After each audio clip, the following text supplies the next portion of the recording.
I overheard some people debating about whether the government should mandate vaccinations, and somebody said, whoa, whoa, you can't be in favor of mandating vaccinations because you're a libertarian.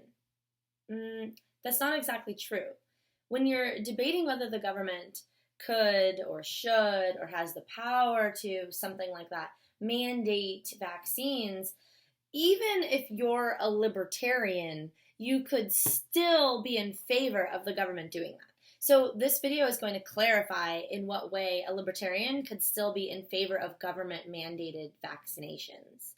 Let's start with that question because we have to understand really what we're even asking. And there's 2 points that I want to make, and there are a ton others. So this question, should the government blah, blah, blah, is not asking you to describe the world. It's asking you to prescribe the way the world should be. Should is a normative word. It's talking about the ideal way that things should be, not the way that things literally are today. So when someone asks, hey, do you think that the government should mandate vaccines? It would be wrong for you to look out in the world, look at what governments are doing, and then say, well, they are.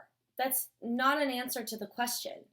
The fact that governments mandate vaccinations or mandate anything has a separate and almost irrelevant fact. This question is asking whether it would be right, whether it be ethical, whether that's what we should do, not what we do. So that's the first point. Moving on from the pink highlight, move to the yellow highlight. We're asking, should the government hold the legal right, the power, the ability to mandate vaccines? Well, this is kind of complicated too, so let's think about it for a second. In a democratic society, the people elect other people to serve as the governing body. So we elect representatives and people who have power given to them by their social position as governors, senators, House of Representatives, presidents, mayors, etc., etc. And those are just people like you and me that have been put in a position of power. And when we're asking, should they have the power to mandate vaccines, what we're really asking is, should we, the civilians, give the government the power? Because then they would hold the power to mandate vaccines. So those are 2 little caveats to keep in mind. Now here's somebody's conclusion. So here's somebody's answer to that question. The government should hold a legal right to mandate vaccines. And don't you dare think that if you're a libertarian, you can't agree with that conclusion. And that's the point of the video today, that you could.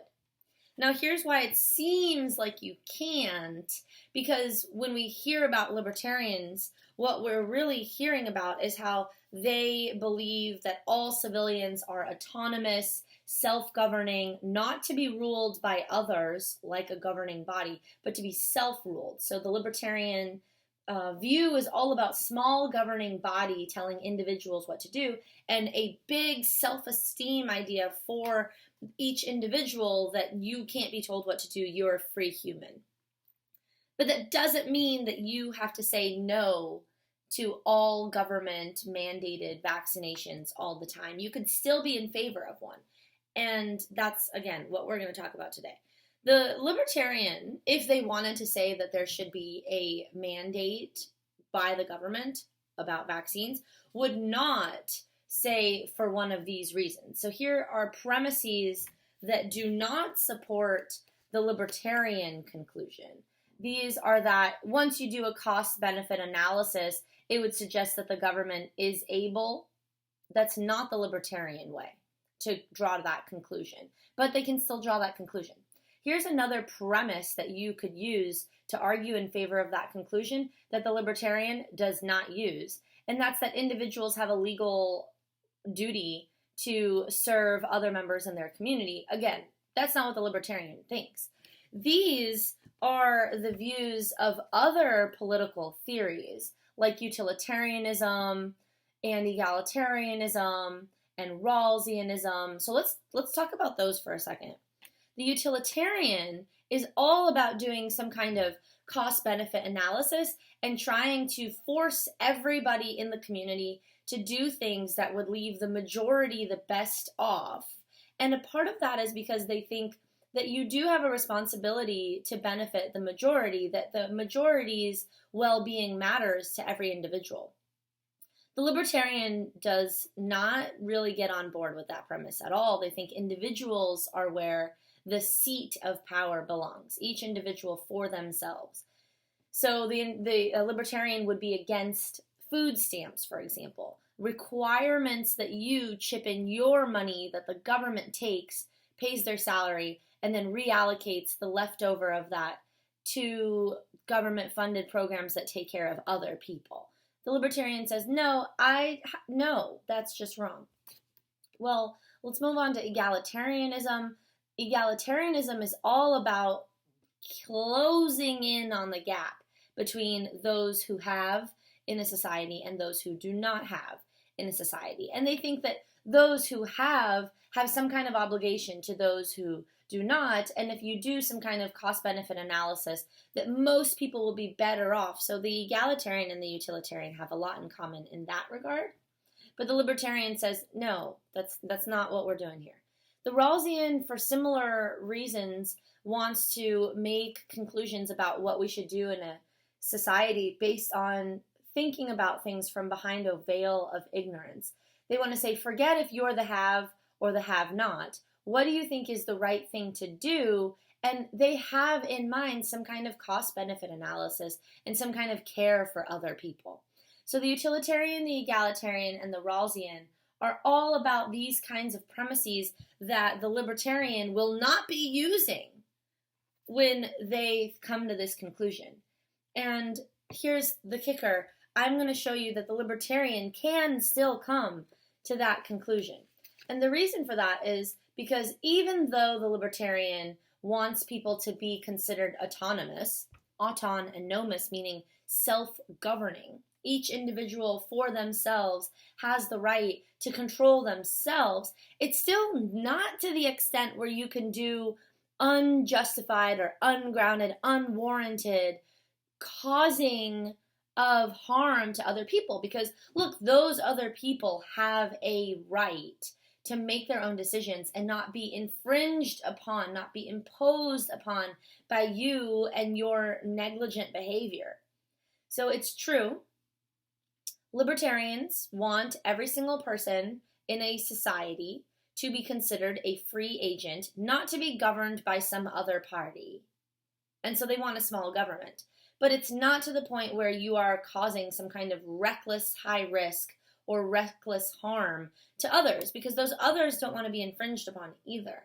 And this opens the way for a libertarian to still draw that conclusion that sometimes some vaccines should be able to be mandated by the government. So let's use an example that I did not come up with, but that you can find published in the database for free on the internet. Imagine that somebody just, your neighbor, takes a gun and just shoots up into the air, and one of those bullets comes down and hits you in the shoulder. Don't you think that you, as a libertarian, have the right to live in a society in which people are not shooting you on accident? I mean, you have a right not to be shot. Isn't that person who shoots up in the air, say on the 4th of July or something, that kind of makes sense, causing way too high of a risk that's unnecessary, ungrounded to you, and you have a right not to have that happen? So doesn't the government have the ability, even if we had a small government, to come in and say, hey, you're not allowed to shoot your gun into the air when you live next door to other people? They don't want to be accidentally shot by you. Yeah, you might think as a libertarian that makes sense. Well, here's another example, again, from the same source. And this is somebody who didn't vaccinate their kids and allowed their kids to get sick because they are in public, and that's what happens when you go in public. You can get sick vaccinated or not, assuming you don't have a vaccination that has 100% effectivity. And they brought their sick kids to a party where you brought your kids. Now, it doesn't really matter if your kids are vaccinated because they could still get the sickness. And we might say if you bring sick kids to a party, that's ungrounded harm or high risk to others. But say that you did vaccinate your kids and your kids got sick because this neighbor brought their unvaccinated sick kids to the party.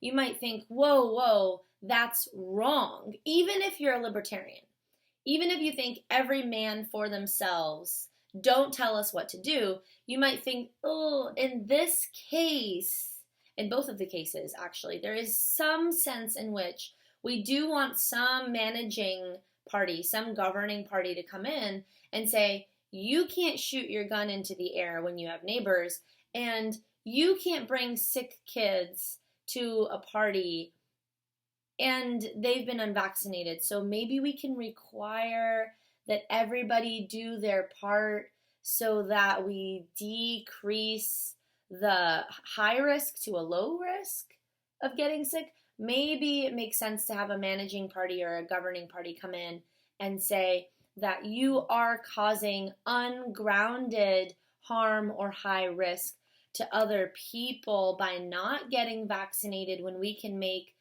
the rate of deaths or sicknesses from this vaccination lower. Why would we not? And the people who don't are causing unnecessary harm.